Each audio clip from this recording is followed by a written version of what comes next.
नमस्कार दोस्तों, स्वागत है आपका A to Z स्टोरीज अद्भुत ऑफिशियल पर। जय महाकाल, हर हर महादेव। नारद जी ने पूछा, हे विधाता, देवी के अंतर्धान होने के बाद जब सभी देवता अपने अपने धाम को चले गए तब आगे क्या हुआ? हे भगवान, कृपा करके मुझे आगे की कथा भी सुनाइए। तो ब्रह्मा जी बोले, हे मुनि श्रेष्ठ नारद, जब देवी जगदम्बा वहां सभी देवताओं और हिमालय को आश्वासन देकर अपने लोक को चली गई, तब श्री हरि विष्णु ने मैना और हिमालय को देवी जगदम्बा को प्रसन्न करने के लिए उनकी स्तुति करने के लिए कहा।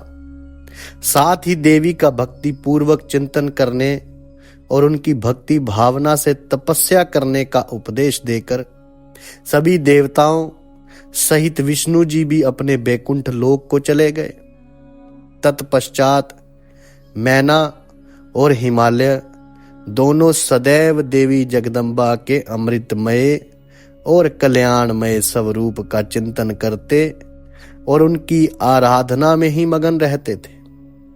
मैना देवी की कृपा दृष्टि पाने के लिए शिवजी महाराज सहित उनकी आराधना करती थी। वे ब्राह्मणों को दान देती और उन्हें भोजन कराती थी। मन में देवी दुर्गा को पुत्री रूप में पाने की इच्छा लिए हिमालय और मैना ने चैत्र मास से आरंभ कर 27 वर्षों तक देवी की पूजा अर्चना नियमित रूप से की। मैना अष्टमी तिथि व्रत रखकर नौमी को लड्डू, खीर, पीठी, श्रृंगार और विभिन्न प्रकार के पुष्पों से उन्हें प्रसन्न करने का प्रयास करती। उन्होंने गंगा के किनारे दुर्गा देवी की मूर्ति बना रखी थी और वे सदैव उसकी नियम से पूजा करती थी।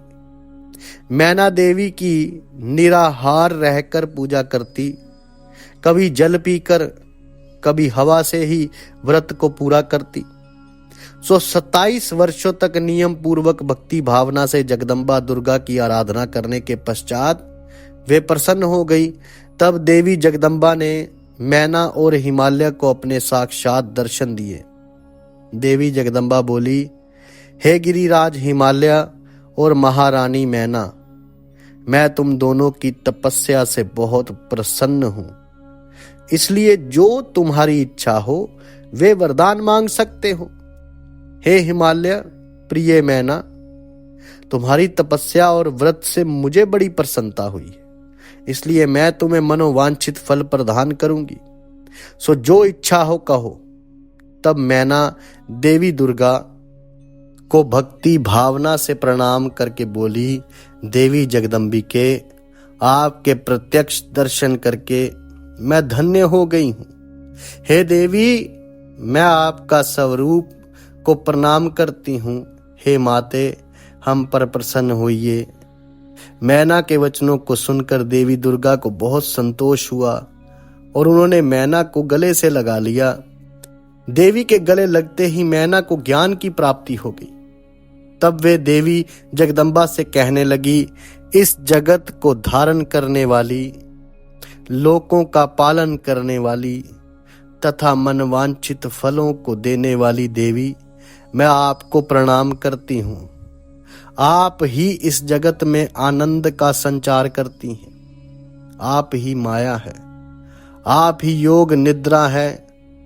आप अपने भक्तों के शोक और दुखों को दूर करती हैं। आप ही अपने भक्तों को अज्ञानता के अंधेरों से निकालकर उन्हें ज्ञान रूपी तेज प्रदान करती हैं। भला मैं तुच्छ स्त्री कैसे आपकी महिमा का वर्णन कर सकती हूँ? आप आकार रहित तथा अदृश्य हैं। आप शाश्वत शक्ति हैं। आप परम योगिनी हैं और इच्छा अनुसार नारी रूप में धरती पर अवतार लेती हैं। आप ही पृथ्वी लोक पर चारों ओर फैली प्रकृति हैं मां। ब्रह्म के स्वरूप को आपने वश में करने वाली विद्या आप ही तो हैं। हे जगदम्बे माता, आप मुझ पर प्रसन्न होइए। आप ही यज्ञ में अग्नि के रूप में प्रज्वलित होती हैं माता। आप ही सूर्य की किरणों को प्रकाश प्रदान करने वाली शक्ति हैं। चंद्रमा की शीतलता भी आप ही हैं। ऐसी महान और मंगलकारी देवी जगदम्बा का मैं स्तवन करती हूँ। माते, मैं आपकी वंदना करती हूँ। संपूर्ण जगत का पालन करने वाली और जगत का कल्याण करने वाली शक्ति भी आप ही हैं। आप ही श्री हरि की माया है। हे दुर्गे माँ, आप ही इच्छा अनुसार रूप धारण करके इस संसार की रचना, पालन और संहार करती हैं। हे देवी, मैं आपको नमस्कार करती हूँ। कृपया करके हम पर प्रसन्न होइए। ब्रह्मा जी बोले, हे नारद, मैना द्वारा भक्ति भाव से की गई स्तुति को सुनकर देवी बोली कि मैना, तुम अपना मनोवांछित वर मांग लो। तुम्हारे द्वारा मांगी हुई वस्तु मैं अवश्य प्रदान करूंगी। मेरे लिए कोई भी वस्तु अधेय नहीं है। देवी जगदम्बा के इन वचनों को सुनकर मैना बहुत खुश हुई और बोली, हे शिवे, आपकी जय हो। हे जगदम्बिके, आप ही ज्ञान प्रदान करती हैं। आप ही सबको मनोवांछित वस्तु प्रदान करती हैं। हे देवी, मैं आपसे वरदान मांगती हूँ। हे माते, आप मुझे 100 पुत्र प्रदान करें जो बलशाली और पराक्रमी हो, जिनकी आयु लंबी हो। तत्पश्चात मेरी एक पुत्री हो जो साक्षात आपका ही रूप हो। हे देवी, आप सारे संसार में पूजित हैं तथा सभी गुणों से संपन्न और आनंद देने वाली हैं। हे माता, आप ही सभी कार्यों की सिद्धि करने वाली हैं। हे भगवती, देवताओं के कार्यों को पूरा करने के लिए आप रुद्रदेव की पत्नी होइए और इस संसार को अपनी कृपा से कृतार्थ करने के लिए मेरी पुत्री बनकर जन्म लीजिए। तब जब मैना के कहे वचनों को देवी भगवती ने सुना तो वे मुस्कुराने लगी। तब सबके मनोरथों को पूर्ण करने वाली देवी मुस्कुराते हुए बोली, मैना, मैं तुम्हारी भक्ति भाव से की गई तपस्या से बड़ा प्रसन्न हूं। मैं तुम्हारे द्वारा मांगे गए वरदानों को अवश्य ही पूर्ण करूंगी। सर्वप्रथम मैं तुम्हें 100 बलशाली पुत्रों की माता होने का वर प्रदान करती हूं। उन 100 पुत्रों में से सबसे पहले जन्म लेने वाला सबसे अधिक शक्तिशाली और बलशाली होगा। तत्पश्चात मैं स्वयं तुम्हारी पुत्री के रूप में तुम्हारे गर्भ में जन्म लूंगी। तब मैं देवताओं के हित का कल्याण करूंगी। ऐसा कहकर जगत जननी परमेश्वरी देवी जगदम्बा वहां से अंतर्धान हो गई। तब महेश्वरी से अपने द्वारा मांगा गया अभीष्ट फल पाकर देवी मैना खुशी से झूम उठी। तत्पश्चात वे अपने घर चली गई। घर जाकर मैना ने अपने पति हिमालय को भी अपनी तपस्या की पूर्णता और वरदानों की प्राप्ति के बारे में बता दिया, जिसे सुनकर हिमालय भी बहुत प्रसन्न हुए। तब वे दोनों अपने भाग्य की सराहना करने लगे। तत्पश्चात कुछ समय बाद मैना को गर्भ ठहरा। धीरे धीरे समय व्यतीत होता गया। समय पूर्ण होने पर मैना ने एक पुत्र को जन्म दिया, जिसका नाम मैनाक रखा गया। पुत्र प्राप्ति की सूचना मिलने पर हिमालय हर्ष से उद्वेलित हो गए और उन्होंने अपने नगर में बहुत बड़ा उत्सव किया। इसके बाद हिमालय के यहाँ 99 और पुत्रों ने जन्म लिया।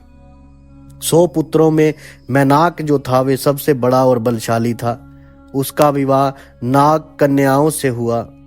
जब इंद्रदेव पर्वतों पर क्रोध करके उनके पंखों को काटने लगे तो मैनाक समुद्र की शरण में चला गया।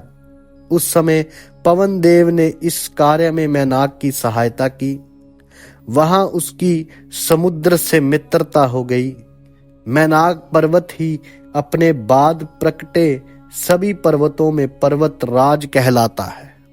तो इस प्रकार जो मैना और हिमालय थे, इनको 100 पुत्रों की जो है प्राप्ति हुई, क्योंकि देवी जगदम्बा जी से इन्होंने वरदान मांग लिया था। तो देवी जगदम्बा जो है वो हर वर को पूरा करने वाली, मनोवांछित फल प्रदान करने वाली।